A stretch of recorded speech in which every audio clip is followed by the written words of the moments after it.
ಜೀವನದ ಕಷ್ಟಗಳಿಂದ ಬೇಸತ್ತು ಏಪ್ರಿಲ್ 8ರಂದು ತುಮಕೂರಿನಲ್ಲಿ ನಡೆದ ಜನಸಂಪರ್ಕ ಸಭೆಯಲ್ಲಿ ದಯಾಮರಣ ಕೋರಿದ್ದ ಶಿರಾ ನಿವಾಸಿ ರಜಿಯಾ ಅಸ್ಲಂ ಪಾಷಾಗೆ ಇದೀಗ ಮಾನವೀಯ ಸ್ಪಂದನೆ ದೊರೆತಿದೆ.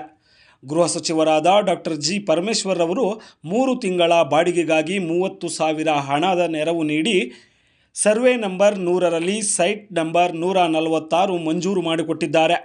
ತಮ್ಮ ಕಷ್ಟಗಳಿಗೆ ಸ್ಪಂದಿಸಿದ ಸಚಿವರಿಗೆ ಡಾಕ್ಟರ್ ನಾಗಣ್ಣನವರಿಗೂ ಹಾಗೂ ಅಧಿಕಾರಿಗಳಿಗೆ ರಜಿಯಾ ಅಸ್ಲಂ ಪಾಷಾ ಧನ್ಯವಾದ ತಿಳಿಸಿ ಹಿಂದಿನ ಮಾತಿನ ಚಕಾಮಕಿಗೆ ಕ್ಷಮೆ ಯಾಚಿಸಿದ್ದಾರೆ.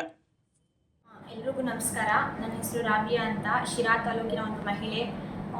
ಒಂದು ಸೂರಿಗಾಗಿ ಸಚಿವರ ಹತ್ರ, ಗೃಹ ಮಂತ್ರಿ ಪರಮೇಶ್ವರ್ ಹತ್ರ ಒಂದು ದಯಾಮರಣವನ್ನು ಕೋರಿದ್ದೆ ನಾನು. ಆ ದಯಾಮರಣ ಕೋರಿ ಅವರು ನನ್ನ ಒಂದು ಸ್ಪಂದನೆಗೆ ಸ್ಪಂದಿಸಿ 6 ತಿಂಗಳು ಬಾಡಿಗೆ ಕೊಡ್ತೀವಿ, ರೇಷನ್ ವೆಚ್ಚ ಕೊಡ್ತೀವಿ ಅಂತಲೂ ಹೇಳಿದರು. ಮಧ್ಯದಲ್ಲಿ ನನಗೂ ಅವ್ರಿಗೂ ಏನೋ ಮಾತಿನ ಚಕಮಕಿಯಲ್ಲಿ ಒಂದು ವಾದ ವಿವಾದ ಆಗಿ ಏನೋ ಅದು ತೊಂದರೆ ಆಗಿತ್ತು. ಯಾಕೆಂದರೆ ನಾಗಣ್ಣ ಅವರು ಎರಡು ವರ್ಷದಿಂದ ನನಗೆ ಪರಿಚಯ ಇದ್ದಾರೆ, ಯಾವತ್ತೂ ಹಂಗೆ ಮಾಡಿರಲಿಲ್ಲ. ಅವ್ರದ್ದು ಏನೋ ಒಂದು ಸಮಸ್ಯೆನೋ ಇಲ್ಲ, ಅಧಿಕಾರಿಗಳ ಒತ್ತಡ ಇರುತ್ತೆ, ನಾವು ಅರ್ಥ ಮಾಡ್ಕೋಬೇಕಾಗಿತ್ತು. ನಾನು ಅವತ್ತು ಅರ್ಥ ಮಾಡ್ಕೊಂಡಿಲ್ಲ.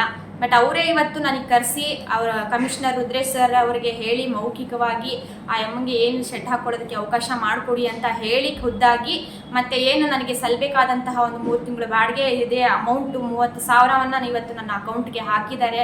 ಹಾಕಿದ್ದಲ್ಲದೆ ಅಲ್ಲಿ ಒಂದು ಹೋಗಿ ಇರೋದಕ್ಕೆ ನನಗೆ ಪರ್ಮಿಷನನ್ನು ಅವರೇ ಖುದ್ದಾಗಿ ಕರೆಸಿ ಸರ್ವೆ ನಂಬರ್ 100ರಲ್ಲಿ ನನ್ನ ಜಾಗವನ್ನು 146 ನಂಬರು ಸೈಟ್ ನಂಬರ್ 146 ಅಂತ ಹೇಳಿಬಿಟ್ಟು ಅವರೇ ಖುದ್ದಾಗಿ ಬಂದು ನನಗೆ ತೋರಿಸಿ ಅಲ್ಲಿಗೆ ಹೋಗಿ ಇರೋದಕ್ಕೆ ಅವಕಾಶವನ್ನು ಮಾಡಿಕೊಟ್ಟಿದ್ದಾರೆ.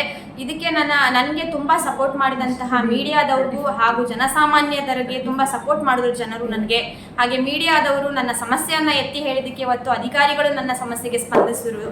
ಎಲ್ಲ ಸ್ಪಂದನೆ ನೀಡುವಂತಹ ಎಲ್ಲರಿಗೂ ಕೂಡ ನಾನು ಇವತ್ತು ಆಭಾರಿಯಾಗಿದ್ದೇನೆ. ಹಾಗೆ ನನ್ನ ಒಂದು ಈ ನಡವಳಿಕೆಯಿಂದ, ನನ್ನ ಒಂದು ಈ ಮಾತುಕತೆಯಿಂದ ಯಾವುದೇ ಒಬ್ಬ ಅಧಿಕಾರಿಗೂ ಹಾಗೆ ಅಧಿಕಾರಿ ಅವರನ್ನು ಪ್ರೀತಿಸುವಂತಹ ಜನಸಾಮಾನ್ಯರಿಗೂ ಏನಾದರೂ ತೊಂದರೆ ಆಗಿದ್ರೆ ಅಥವಾ ಮನಸ್ಸಲ್ಲಿ ಯಾವುದೇ ರೀತಿಯ ಒಂದು ನನ್ನ ನಡವಳಿಕೆಯಿಂದ ಒಂದು ತೊಂದರೆ ಆಗಿದ್ದರೆ, ಹಾಗೆ ನಿಮಗೇನಾದರೂ ತಪ್ಪು ಅಂತ ಅನಿಸಿದರೆ ನನ್ನ ಕಡೆಯಿಂದ ಅಧಿಕೃತವಾಗಿ ನಾನು ಕ್ಷಮೆಯನ್ನು ಕೇಳ್ತೀನಿ.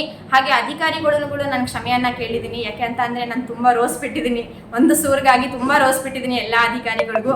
ಇವತ್ತು ಅಧಿಕೃತವಾಗಿ ನನಗೆ ಜಾಗ ತೋರಿಸಿದ್ದಾರೆ. ಹಾಗೆ ಇನ್ನು ಮುಂದಿನ ದಿನಗಳಲ್ಲಿ ಎಲ್ಲರಿಗೂ ಕೊಡಬೇಕಾದ್ರೆ ನಾವು ಹಕ್ಕುಪತ್ರ ಕೊಡ್ತೀವಿ, ನೀವು ಅಲ್ಲಿ ಇರಿ ಹೋಗಿ ಅಂತ ಹೇಳಿಬಿಟ್ಟು ನನಗೆ ಜಾಗವನ್ನು ತೋರಿಸಿರುವಂತಹ ಎಲ್ಲ ಪ್ರತಿಯೊಬ್ಬ ಅಧಿಕಾರಿಗಳಿಗೂ